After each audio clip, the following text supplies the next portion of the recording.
জম টুপি পরাইছিল দুইটা, পরার পরে তারা আমাকে একটা রুমে নিয়ে যায়। নিয়ে যাওয়ার পরে যাওয়ার সাথে সাথে আমাকে মানে হাতে হ্যান্ডকাপ পরা অবস্থায় উপরের দিকে ঝোলাই দেয়। তখনই হচ্ছে আমাকে বেদরক পিটুন, মানে সেই রকমের একদম হওয়ার পরে যখন আমি অজ্ঞানের মতো অবস্থা হয়ে যায় তখন তারা আমাকে নামায়। তারা আবার আমাকে নিয়ে গেল, উল্টা করে ঝুলাই হচ্ছে আমাকে মানে অমানসিক নির্মম নির্যাতন করলো। প্রথম ইলেকট্রিক শক দেওয়ার পরে প্রতিদিনই পিটানো হতো, প্রতিদিন উপরে নিয়ে যাওয়া হতো। নিয়ে গিয়ে অনেকক্ষণ, মানে ধরেন আপনি যতক্ষণ পর্যন্ত আপনি মানে অসুস্থ হয়ে না যান।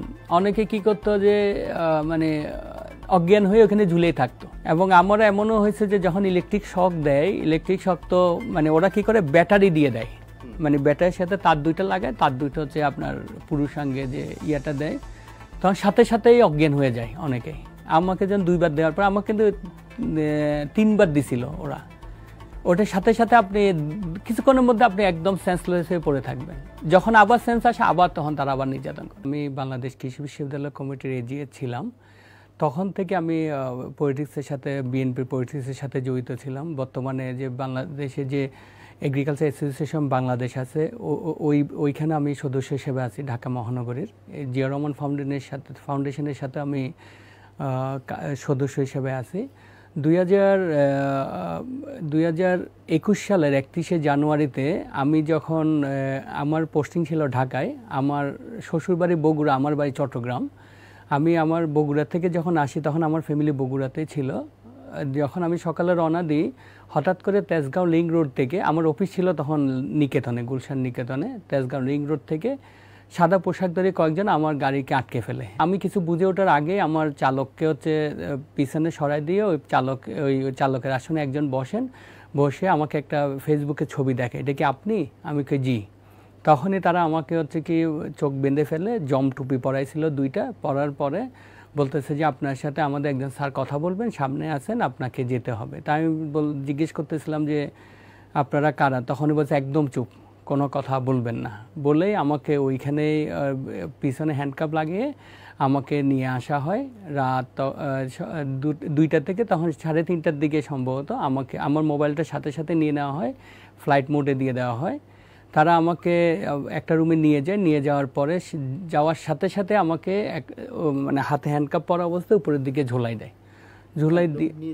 নিয়ে যাওয়ার সাথে সাথেই ঝোলাই দিলে আমি পা নাগাল পাচ্ছিলাম না। তখনই হচ্ছে আমাকে বেদরক পিটুন, মানে সেই রকমের একদম হওয়ার পরে যখন আমি অজ্ঞানের মতো অবস্থা হয়ে যায় তখন তারা আমাকে নামানোর পরে আমার অ্যাসমা ছিল।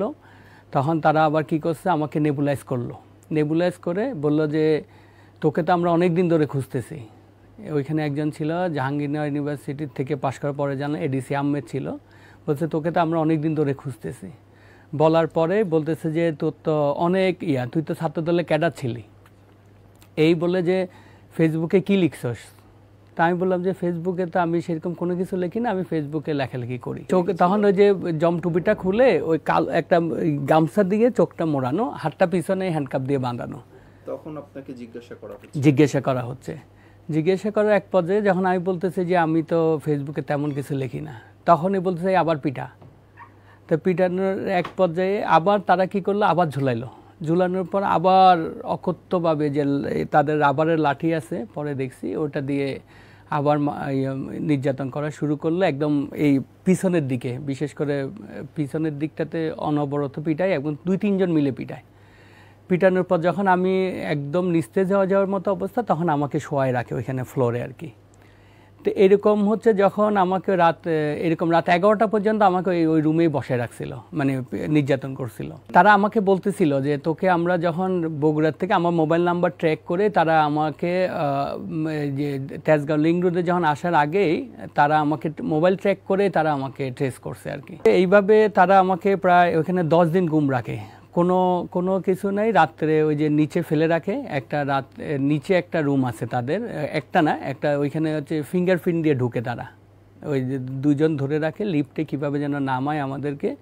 নামানোর পরে ওইখানে হচ্ছে যে একদম ফেলে রাখে, পেন কিলার দেয়, ইনজেকশন দেয়, মাঝে মধ্যে অনেক সময় ট্যাবলেট দেয় যে খেয়ে পড়ে থাক।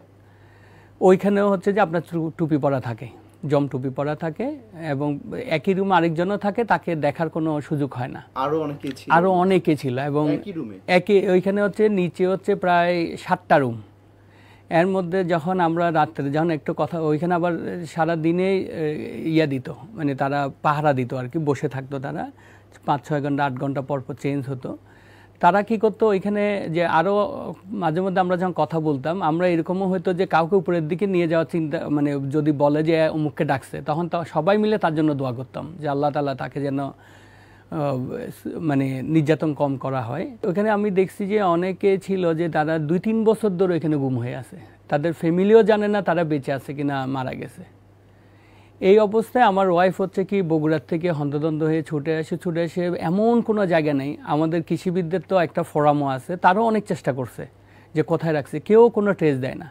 পরে আমার লাশ খোঁজার জন্য তারা, মানে আমার বাচ্চা দুইটা তো অসুস্থ, তারা মানে ও নিয়ে আমার ওয়াইফ যখন ঢাকায় আসে তখন উদ্ভ্রান্তের মতো ঘুরে, কারণ এখানে ঢাকায় তো তখন মানে কোথাও যে থাকবে এতদিন ধরে আমার ফ্যামিলিকে রেখে। পরে লাশ খোঁজার চেষ্টা করতেছিল যে আমার স্বামীর লাশটা দেন। বগুড়াতে তারা জিডি করতে চাইলো, কেউ জিডি নেয় না। ঢাকায় এসে জিডি করতে চাইলো, কোনো জিডি নেয় না। এইভাবে রাখার পর 10 দিন, যখন আমি 10 দিন এরকম যখন নির্যাতনের শিকার হয়, তখন তারা দেখতেছে আমার অবস্থা খুবই মুমূর্ষু। তখন একদিন আমার পরিবারকে ডেকে নিয়ে এসে বলল যে তাকে নিয়ে যান, একটা কাগজে মুসলেখা লেখাইলো যে সে যেন আর কোনো লেখালেখি না করে এবং তাকে যেন আর কোনো কর্মকাণ্ডে না দেখি। পরে জানতে পারছে এটা হচ্ছে সিটিটিসি করছে, যে যেটা ইয়ার মধ্যে মিন্টো রোডে কাউন্টার টেররিজম, যেটা ট্রান্সন্যাশনাল ক্রাইম, তারাই মূলত নিয়ে গেছিল। ওইখানে ঘটনাটা শেষ না, যখন ওইখান থেকে আসে আমি একদম চুপচাপ হয়ে যাই, আমার তখন চাকরিও নাই, আমি বাসায় আছি, খুব চুপচাপ, কারোর সাথেই যোগাযোগ থাকে না। এরপরে আমাকে যখন অফিস থেকে আবার যখন আমাকে চাকরিতে আবার নিল, ওই কোম্পানিটা আমার জন্য অনেক হেল্প করছে। তখন হচ্ছে কি 2022 সালের 6 অক্টোবর আমি আমার ফ্যামিলি নিয়ে গেছিলাম কুয়াকাটাতে। হঠাৎ করে রাত 9টার দিকে ন্যাম গার্ডেন, আমি সরকারি অফিসার্স কোয়ার্টারে থাকি, ওখানে আমার ওয়াইফও সরকারি কর্মকর্তা। তখন রাত 9টার দিকে 8-9 জন লোক এসে বাসায় আসলো, এসে একদম সাথে সাথে আমাকে তো মুখে বেঁধে ফেললো এবং সমস্ত ঘর তছনছ করে ফেললো কিছু পাওয়ার জন্য। আমার বাসার যে কাজের লোকটা ছিল তার মোবাইল পর্যন্ত সবগুলাই নিয়ে গিয়ে তখন আমার ওয়াইফ বলতেছে যে আপনারা কারা? বলতেছে আমরা জানি আপনি সরকারি লোক, আমরা সরকারের পক্ষ থেকে আসি, আমরা মনে করি আপনি সহযোগিতা করবেন। এইভাবে বলে তারা আবার আমাকে নিয়ে গেল, মাইক্রোতে চড়াইলো নিচে। নিয়ে যাওয়ার পরে তারা আমাকে নিয়ে গিয়েই প্রথমে ইলেকট্রিক শক দিল পুরুষাঙ্গে। যখন ইলেকট্রিক শক দেয় আমি তো অজ্ঞান হয়ে যাই, মানে আমার কোনো সেন্স থাকে না। আমি যখন তারা রাত 9টায় নিয়ে গিয়ে আমাকে নিয়ে যায়, যখন দেয় তখন হচ্ছে কি আমি অজ্ঞান হয়ে পড়ে থাকার পরে তারা আমাকে নিচে রেখে আসে। আবার নিচে রেখে আসার পরে তারা আমাকে বলতেছে যে তুই একটা লেখা লিখছিলি, যে আমি তখন একটা লেখা লিখছিলাম, যেটা আমাদের একটা অনলাইন একটা প্ল্যাটফর্ম ছিল জাতীয়তাবাদীদের, সেখানে আমি একটা লেখা লিখছিলাম হচ্ছে যে পিলখানা হত্যাকাণ্ড বাংলাদেশের সার্বভৌমত্ব এবং ভারত ষড়যন্ত্র নিয়ে একটা লেখা লিখছিলাম, যেটা তখন ফেসবুকে অনেক ভাইরাল হয়েছিল আর কি, একটা বিশ্লেষণধর্মী। মূলত ওই লেখাটাই তারা মূলত ফোকাস করে আমাকে আবার যখন ওই সময়ে এর কয়েকদিন আগে আমাদের আরেকটা প্ল্যাটফর্মে আরেকটা ভাই ছিল ফসিউল আলম ভাই, ওনাকেও নিয়ে গেছিলো, ওনাকে খুব নির্যাতন করছিল। তখন হচ্ছে আমাকে আবার নিয়ে যাওয়ার পরে উল্টা করে ঝুলাইলো, এবার উল্টা করে ঝুলাই হচ্ছে আমাকে মানে অমানসিক নির্মম নির্যাতন করলো, প্রথম ইলেকট্রিক শক দেওয়ার পরেই। তখন আমার ফ্যামিলিকে শাসায় গেছে যেন কাউকে না বলা হয়। ওই সময়েও আমাকে প্রায় ওইখানে 11 দিন যেখানে গুম রাখার পরে আমাদের ফ্যামিলির সাথে একজন যোগাযোগ করলো, এসি শফিক নামে একজন। উনি বলল যে 40 লক্ষ টাকা দিলে তোর স্বামীকে ছেড়ে দিব। তখন আমাদের ওই অবস্থা ছিল না যে 40 লক্ষ টাকা ম্যানেজ করা, ওই আর বেশি ওরা দেরি করে না। একদিন পরে তারা কী করলো, আমাকে একটা পুরাতন একটা মামলা দিল 2 বছর আগে যাত্রাবাড়ি থেকে। তারা আমাকে আবার গাড়িতে তুললো, একটা গাড়িতে তুলে চোখ বন্ধ করে ফার্ম গেটের সামনে নিয়ে গেল। ফার্ম গেটে নিয়ে গিয়ে তারা দুইজন ওই যে আপনার ব্যবসায়ী আর কি, মানে ফুটপাতে যারা ব্যবসা করে তাদেরকে সাক্ষী করলো যে ওনাকে ধরা হয়েছে মোবাইল সহ। তখন ওইভাবে সাজাইয়ে আমাকে কি করলো, 3 দিনের রিমান্ডে নিয়ে আসলো। আবার 3 দিনের রিমান্ডে নিয়ে আসার পর 3 দিনের রিমান্ডে আবারও একই রকমের নির্যাতন, এবং ওই যে মাঝে মধ্যে কি করতো, তাদের যে প্লাস আছে না, প্লাস দিয়ে হচ্ছে চামড়াগুলাকে কুচকাইতো, এইভাবে করে পেটে কুচকাইতো যে শিকার কর। তখন হচ্ছে যে তখন একটা ছিল যে তখন পার্বত্য চট্টগ্রামে একটা ঘটনা চলতেছিল কুকি চিন নিয়ে, যেটা তখন তারা বলল যে এত দাঁড়িয়ে আছে, তাকে হচ্ছে দে, জঙ্গি মামলা দে, সন্ত্রাস বিরোধী মামলা দে। তখন আমার রুমে ওই 2 দিন পরে নিয়ে আসছিল ছাত্রদলের ছিল, জয়েন্ট সেক্রেটারি ছিল কেন্দ্রীয় কমিটি, আশিক ভাইকে, ঢাকা ইউনিভার্সিটির। তো ওনাকে 2 দিন রাখার পর ওনাকে দিল হচ্ছে ডিজিটাল নিরাপত্তা আইন মামলা, আর আমাকে 11 দিন রাখার পর যখন রিমান্ডে নিল, রিমান্ডে বললো যে তোর 164 দিতে হবে স্বীকারোক্তিমূলক জবানবন্দি।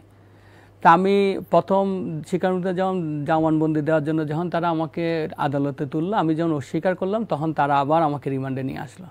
এইবার তারা আমাকে নিয়ে গেল হচ্ছে ওই যে আসাদুজ্জামান, তখন এর আগের বার যখন আমি ছিলাম তখন ছিল হচ্ছে প্রধান ছিল হচ্ছে মনিরুল ইসলাম। দ্বিতীয়বার যখন আমি যাই তখন ওইটার প্রধান ছিল হচ্ছে আসাদুজ্জামান, সিটিটিসির প্রধান। ওনার রুমে নিয়ে গিয়ে আবার একই কাহিনী, ইলেকট্রিক শক দিয়ে, এবং আমাকে উল্টা করে শোয়াইলো কাপড় করে। পরে একটা লাঠি দিয়ে মুক্ত করা কালো জমটুপি দিয়ে তারা আমাকে ওই যে আর কি পিছনের দিকে অমানসিকভাবে মারতে থাকলো যে তোর 164 দিতে হবে, তোকে বহুত করছি যে তোকে পুরাতন মামলায় দিছি, কিন্তু তুই 164 না দিলে তোকে আরও 4-5টা মামলা দিব এবং তোকে আবারও রিমান্ডে নিয়ে আসবো। এবং বললো যে তোর ওয়াইফকে নিয়ে আসবো এবং তোর বাচ্চা 2টাকে নিয়ে আসবো, এখানে ল্যাংটা করে তাদেরকে নির্যাতন করব। ওইটা বলার পর আমি ওইখানে শুয়ে থাকি, অনেকক্ষণ শুয়ে থাকার পরে তখন এডিসি শফিক আবার এসে বলতেছে যে তুই এটার মামলার 164 দিবি, যদি 164 না দেস তাইলে তোকে আবারও কালকে যখন কোর্টে তুলবো তোকে আবারও রিমান্ডে নিয়ে আসবো।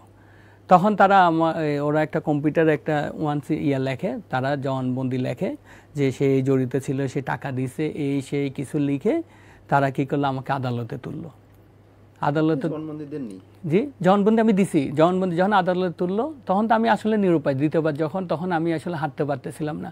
ও এর মাঝখানে দ্বিতীয়বার যখন আমাকে নির্যাতন করে তখন আমি একদম মুমূর্ষু অবস্থায় চলে যাই। তখন তারা আমাকে ভর্তি করাইলো পুলিশ হাসপাতালে। পুলিশ হাসপাতালে ওইটার আমার কাছে আছে, কপিটাও আমার কাছে আছে। ওইখানে আমাকে নিবুলাইজ করলো, ইনহেলার দিল, অনেক ইঞ্জেকশন দিল। দেওয়ার পরে যখন আমি সুস্থ হওয়ার পরে এর পরের দিন আমাকে আবার আদালতে তুললো। আদালতে তোলার পর যখন ওই যে বিচারকের রুমে গেলাম তখন বললো যে আপনি 164 দিতে ইচ্ছা, আমাকে জি, কিছু বলার নাই। তখন তারা ওই যে প্রিন্টেড কপি যেটা দিল ওইটা সে লিখলো, লিখে বললো যে সিগনেচার দেন। আমাকে যখন প্রথমবার নেওয়া হয়েছিল তখন ওইখানে একজন মহিলা ছিলেন, তখন ওনাকে আমি বলছিলাম যে ম্যাডাম আমি তো আসলে আমি এটার সাথে কোনোভাবে সম্পৃক্ত না, এখন আপনি যদি আমি যদি না দিই আমাকে কিন্তু ওনারা আবার রিমান্ডে নিবে। তখন আমাকে বের করে দিল। বের করে দেওয়ার পরে দেখলাম যে আমাকে আবার 3 দিনের রিমান্ডে নিছে। দ্বিতীয়বারও যখন আমি বলতেছে যে আপনি দিবেন কি দিবেন না ওইখানে, তখন আসলে আমি নিরুপায় হয়ে আমার 164 দিতে হয়। 164 দেওয়ার পরেই আমাকে হচ্ছে কি জেল হাজতে প্রেরণ করা হয়। জেল হাজতে দেওয়ার পরে আমি 5 মাস পরে তখন হাইকোর্ট থেকে আমি জামিনে বের হয়ে আসি মার্চের 1 তারিখে 2023 সালের। এই আসার পর থেকে তো আমি 1 বছর ধরে কোনো চাকরিতেও নাই, কিছুতেও নাই। আমি একদম মানে এই যে প্রতি মাসে আমার হাজিরা দিতে হয়। এই যে 27 তারিখ আমার এই যে নেক্সট ডেট আছে হাজিরার, প্রতি মাসে হাজিরা দিতে হয়। প্রতি মাসে হাজিরা দিতে দিতে আমাদের ঢাকায় থাকা তো বুঝে নেই, আমার পুরো পরিবারেই নিঃস্ব। আমাকে অনেকে হেল্প করেছিল, ইউনিভার্সিটির বড় ভাইরা, ফ্রেন্ডরা, কিন্তু মানে আমি এক ট্রমার মধ্যে চলে গেছিলাম।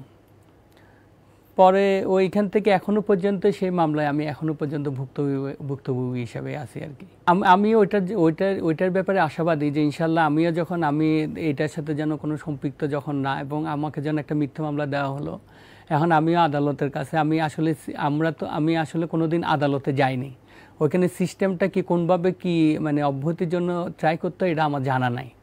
সেই জন্যই আসলে আমি বুঝতে পারতেছি না যে এই মামলার থেকে আমি অব্যাহতি পাবো কিভাবে, কারণ আমি এটার জন্য আমার 2টা চাকরি চেঞ্জ করতে হয়েছে।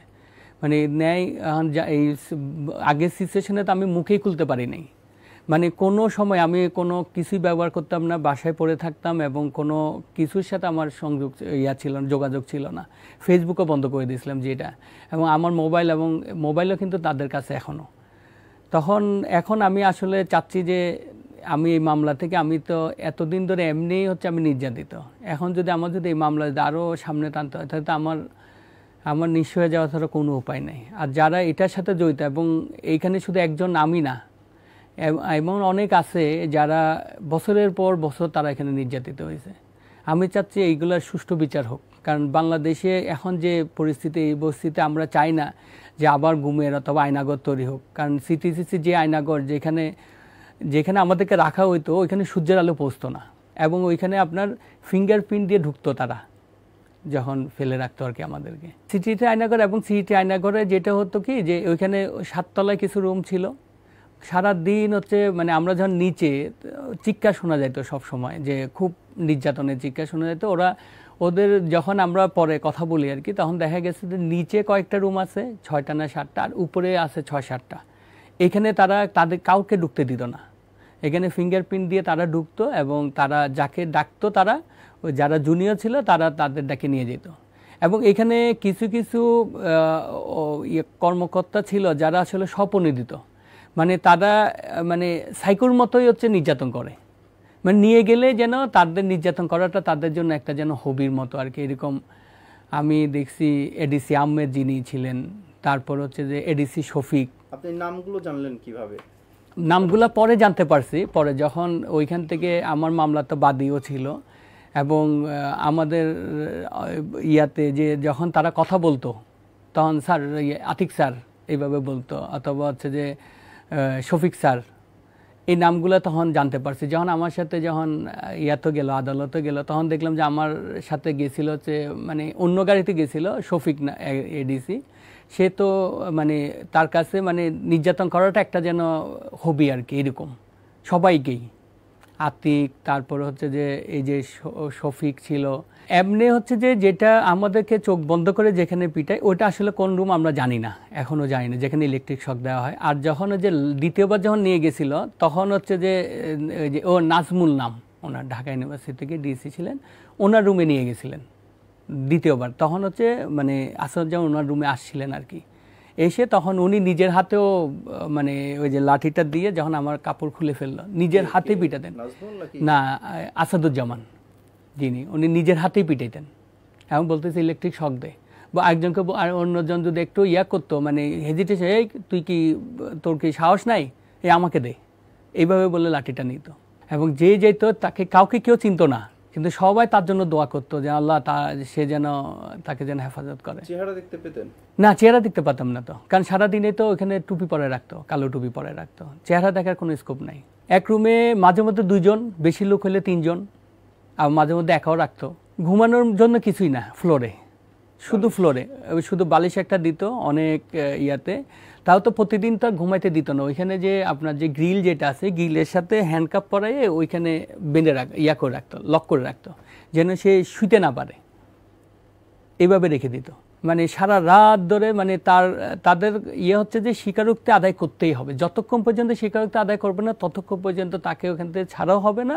আমাকে তো 164-এর জন্য ডাইরেক্ট আদালতে নিয়ে গেছে। অন্য যাদেরকে হচ্ছে কি, তাদেরকে ওই যে একটা রুমে কামরার মধ্যে নিয়ে যেত, তখন খুব একদম ফিটফাট কাপড় চোপড় পরানো, যে সে এসে তখন আপনার সাংবাদিককে ডাকতো যে উনি স্বীকার করছে, ওনাকে আমরা এখান থেকে পাইছি, উনি এটার সাথে জড়িত, উনি স্বীকার করছে, এইভাবে ওনারা সাজায় রাখতো আর কি আগে থেকে। খাবার দিত হচ্ছে এটাই সবচেয়ে কষ্টের, মানে সারা দিন যখন নির্যাতনের শিকার হওয়ার পরে স্বাভাবিকভাবে খিদে লাগে, তখন তারা হচ্ছে কি ওই যে একটা ছোট একটা থাকে, দরজা থাকে, ওটা দিয়ে খাবারটা ঢিল দিয়ে দিত আর কি, ভিতরে দিয়ে দিত।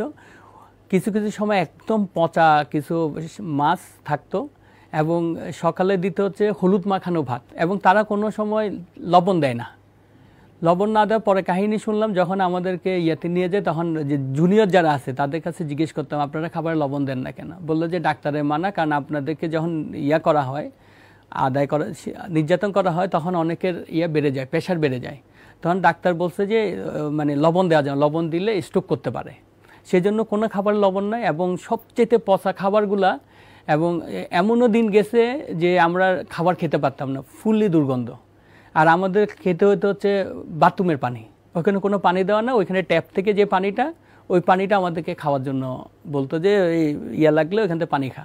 প্রতিদিনই পিটানো হতো, প্রতিদিন উপরে নিয়ে যাওয়া হতো, নিয়ে গিয়ে অনেকক্ষণ, মানে ধরেন আপনি যতক্ষণ পর্যন্ত আপনি মানে অসুস্থ হয়ে না যান। অনেকে কি করতো যে মানে অজ্ঞান হয়ে ওখানে ঝুলেই থাকতো।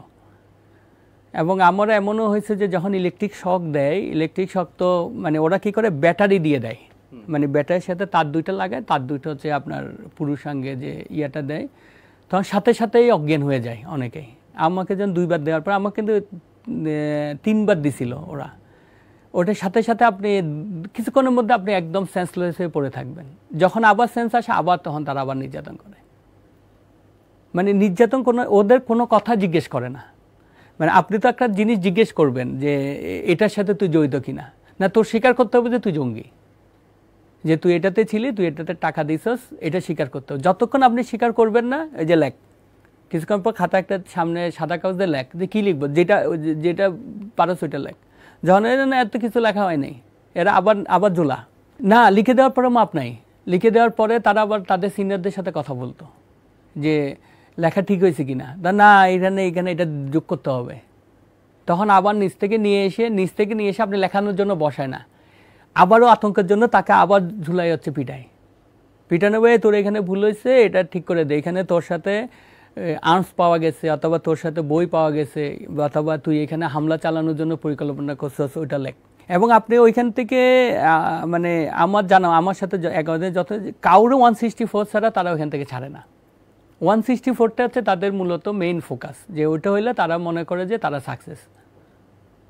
এটার জন্য যত রকমের নির্যাতন করা লাগে সেটাই তারা করবে, মানে খুবই করুণ। এটা আসলে ভাষায় প্রকাশ করার মতো না। আমি যেগুলো বলতেছি আমি তো ধরেন 10 মিনিটে বলে ফেলতেছি, ওইখানে 10 দিন হচ্ছে এক একটা দিন এক একটা বছরের মতো যেত আমাদের কাছে।